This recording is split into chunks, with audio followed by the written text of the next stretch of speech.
All right, so our two major strategies that we're going to be using, I don't know if that's showing up, is the idea of a number line.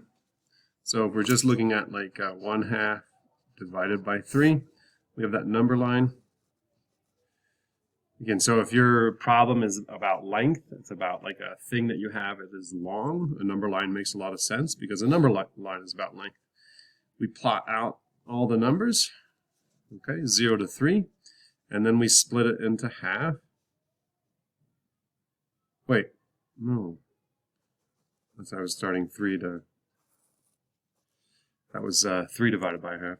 So here, since we're looking at a half, we do want 1 involved because that's the whole, right? So now we plot our half.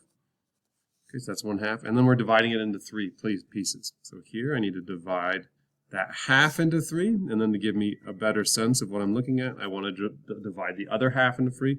So now I can count these up. 1, 2, 3, 4, 5, 6. So now we've changed that denominator to 6. Okay, and now each one is getting this 1/6. So 1/2 divided by 3 is 1/6. We can also look at it like a square, right? We have 1 whole by 1 whole. So we're saying we have half of something, half a bag, half a pan, half of something.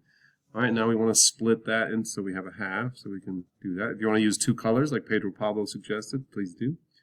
So now I cut it into thirds, and now I'm looking at one of those thirds, which is right there.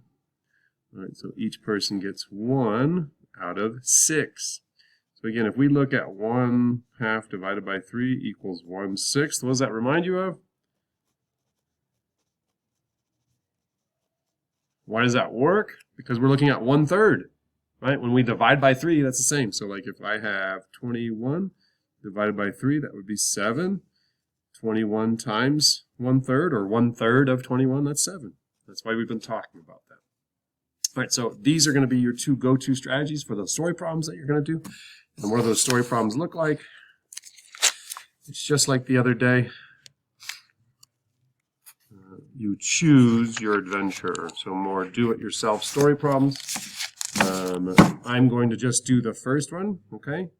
I'm going to circle the 2 easiest, simplest numbers and do that one.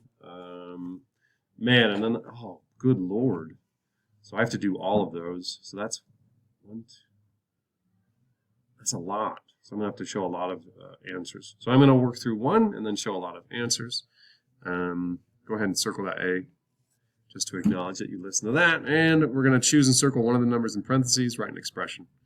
To represent your problem, use numbered, labeled visuals or words. Complete the sentence below. So we need all that. Complete the sentence. We need work here to show. And you need to circle the anything that's in parentheses. All right, cool.